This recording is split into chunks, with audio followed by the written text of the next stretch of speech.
Assalamualaikum warahmatullahi wabarakatuh. Dalam kesempatan kali ini kita akan membahas tentang konsep penting yang menjadi pilar kehidupan berbangsa dan beragama di Indonesia, yaitu moderasi beragama.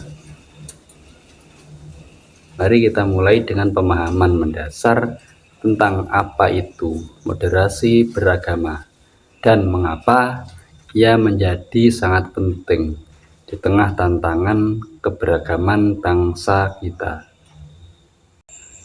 Ulasan konseptual dan kontekstual. Indonesia adalah negara yang dibangun di atas fondasi keberagaman. Dari Sabang sampai Merauke, kita temukan masyarakat dengan latar belakang agama, suku, dan budaya yang sangat beragam. Keragaman ini bukan kelemahan, melainkan kekayaan dan anugerah yang harus dijaga. Namun, sejarah menunjukkan bahwa keberagaman juga bisa menjadi sumber konflik jika tidak dikelola dengan bijak.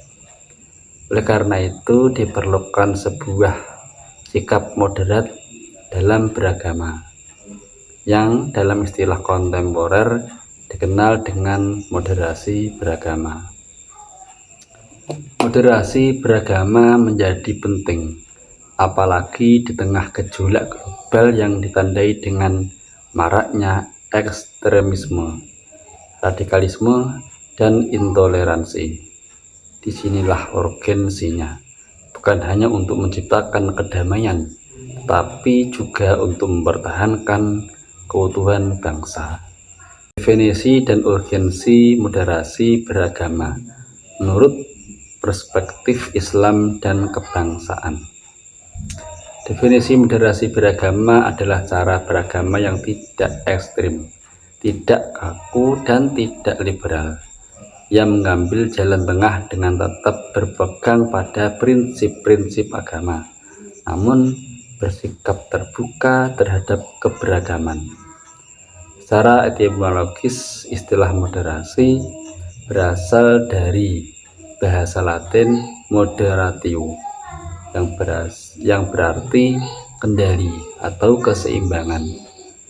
Dalam Islam, konsep ini sepadan dengan istilah wasatiyah, sebagaimana disebut dalam Al-Quran, wa kadzalika ja'alnakum ummatan wasata, dan demikian pula kami telah menjadikan kamu umat yang tengah atau moderat.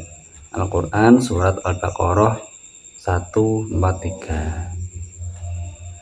Ibnu Katsir dalam tafsirnya menjelaskan bahwa umatan wasaton berarti umat yang adil dan seimbang, tidak melampaui batas, tidak juga lalai dalam menjalankan ajaran agama. Dari perspektif kebangsaan, moderasi beragama merupakan strategi sosial untuk merawat kerukunan antarumat beragama di Indonesia. Ia selaras dengan nilai-nilai Pancasila, terutama sila pertama dan ketiga, ketuhanan yang Maha Esa dan persatuan Indonesia. Negara tidak mencampuri urusan akidah, tetapi melindungi setiap warganya untuk beribadah sesuai keyakinannya. Nilai-nilai utama dalam moderasi beragama.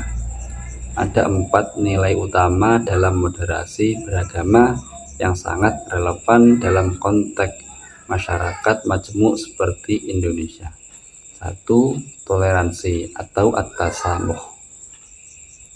Toleransi berarti menghormati perbedaan keyakinan tanpa mencampuri urusan ibadah orang lain. Rasulullah sendiri mencontohkan sikap toleransi tinggi kepada non-muslim, termasuk kepada delegasi Kristen, ajaran yang pernah beliau terima di Masjid Nabawi. lakum dinukum waliyadin, bagimu agamamu dan bagiku agamaku. Quran Surat Al-Kafirun ayat 6. 2. Anti kekerasan. Agama bukan alat untuk memaksakan kehendak, apalagi untuk melukai. Islam mengecam keras penggunaan kekerasan dalam berdakwah. Ud'u ila sabili rabbika bil hikmati wal mau'izatil hasanah. Serulah manusia kepada jalan Tuhanmu dengan hikmah dan pelajaran yang baik. Al-Quran Surat An-Nahl 125. 3. Komitmen kebangsaan. Cinta tanah air dan kesetiaan pada bangsa adalah bagian dari nilai keagamaan.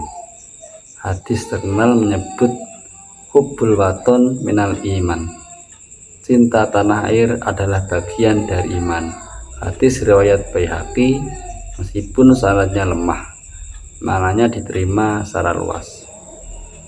4. Penghargaan terhadap budaya lokal. Islam datang tidak untuk menghapus budaya lokal, tapi menyaringnya selama tidak bertentangan dengan syariat. Budaya lokal bisa menjadi sarana dakwah yang efektif. Rasulullah bersabda, innama bu'istu liutammima makarimal akhlak. Sesungguhnya aku diutus hanya untuk menyempurnakan akhlak mulia. Contoh nyata implementasi moderasi beragama. Moderasi beragama tidak berhenti pada teori. Ia harus hadir dalam tindakan nyata, seperti di masyarakat, warga beda agama bersama-sama melakukan kerja bakti, menjaga keamanan kampung, dan saling mengucapkan selamat hari besar keagamaan tanpa kehilangan akidah masing-masing. Kemudian di kampus, mahasiswa dari organisasi Islam, Nasrani, Hindu, dan Buddha berdiskusi secara ilmiah tanpa memaksakan keyakinan.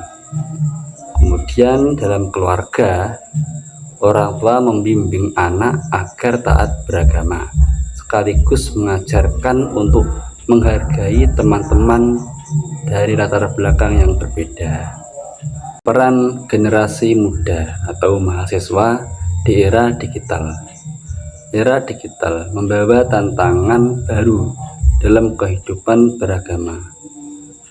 Hoax, ujaran kebencian, dan narasi intoleran banyak berseliweran di media sosial. Mahasiswa sebagai agen perubahan memiliki tanggung jawab moral untuk 1. Menyebarkan konten positif dan edukatif tentang toleransi. 2. Menjadi filter informasi, bukan penyebar kebencian. 3. Membangun ruang digital yang sehat melalui dakwah damai dan konten yang mencerdaskan.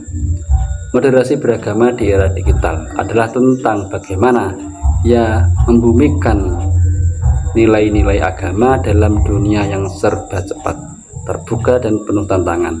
Refleksi pribadi. Saya pribadi merasakan pentingnya moderasi beragama, terutama saat berada dalam lingkungan yang plural.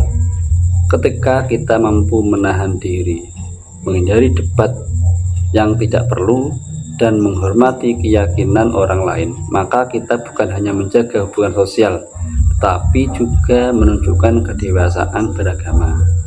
Moderasi juga membuat saya lebih tenang dalam menyikapi perbedaan.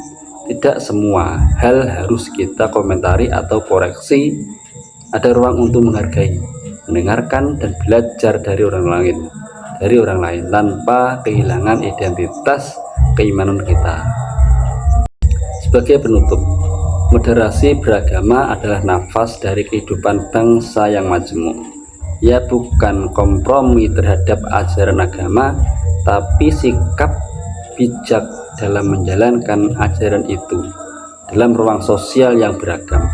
Moderasi adalah jembatan antara iman dan harmoni sosial. Tanpa moderasi, perbedaan berubah menjadi permusuhan. Tapi dengan moderasi, perbedaan menjadi kekuatan untuk membangun bangsa. Mari kita jadikan moderasi beragama sebagai budaya hidup, bukan sekedar wacana, tapi bagian dari laku keseharian.